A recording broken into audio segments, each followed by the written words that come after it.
We had tried to prepare me for finding my way along the streets of Louisville to go to my job on the first day. Wouldn't you know that it sleeted on Sunday night? That was the first thing to make things complicated. And wouldn't you know that they didn't do the Southern thing of calling off schools as any sane person would expect them to do. So I got in my car already anxious that day for a number of reasons. Anxious about the sleet, and anxious about the traffic, and anxious about finding my way, and anxious that I would make a good first impression on everybody. And so I began driving. I was on the interstate and I began driving. The fatal mistake that I had made is that I had failed to go straight to this school. I had gone to the Thursday school I had gone to, and had traveled from the Thursday school to the Monday school.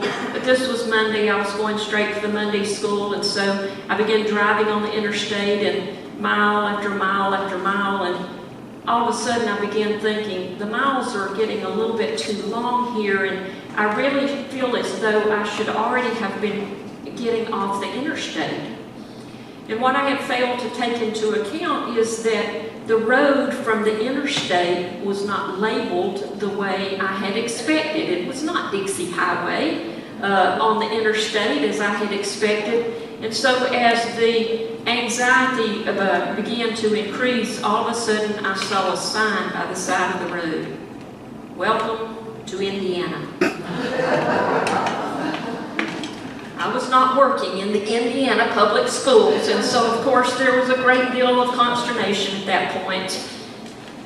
And I, from that moment on, hate being lost. And in the situation, there was nothing to do other than call frantically home to get a little help, to find my way.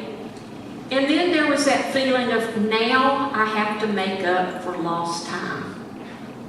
No real way to make up for lost time, but the feeling that I was operating on that day was, now I have to make up for lost time. Well, all of us would agree that while we may hate being lost physically, there are many things in life that are worse than being lost physically. Would you agree with that? There is the experience of being lost in life with regard to our priorities. And there is the thing of being lost in life with regard to values for living. And we could perhaps name a number of other things, but I want to think about those two things just a bit. Probably all of us, if we sat here and thought long enough, would name someone who has spent his or her life kind of focused in the wrong direction. And maybe that person that you knew was someone who kind of shaped his or her life completely around the value, the priority of making money. And maybe that person was also a family person. But regardless of having family, wife, children, husband, whatever it was, that person was consumed by the priority of making a living, adding dollars to the bank account, and kind of just operated with the thought that, okay, family can just kind of sit over here in the back seat a bit while I'm out earning dollars. And somewhere, sometime down the road, there will be plenty of time to focus on that, family, relationships, whatever they may be. But many times in life, there's the curveball kind of experience. There's that diagnosis of a terminal illness that pops into that person's life out of the blue. And I have seen person after person after person who's operated with a sort of priority in a different direction, all of a sudden make an about face and say, wait a minute, I'm not promised an eternity here on this earth, and maybe it's time to change my priorities. And I've seen that kind of person then sink their whole life's being into making up for lost time in what they now have determined is a true priority in life. Similar thing happens sometimes with a person who has sort of a misspent life, misspent values for living. There was a young man in one of my churches who was just one of these sort of lost souls.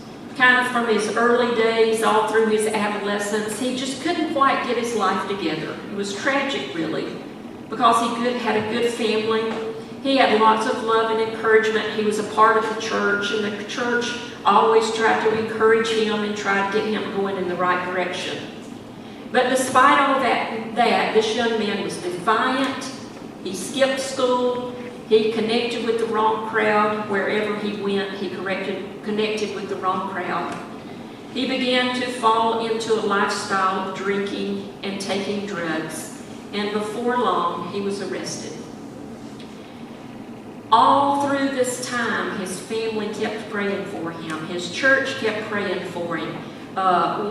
They would encourage him into this treatment program or that one, and encourage him to try to stay with the treatment program, whatever he was involved in at the time. And finally, all of that sort of headed him in the right direction.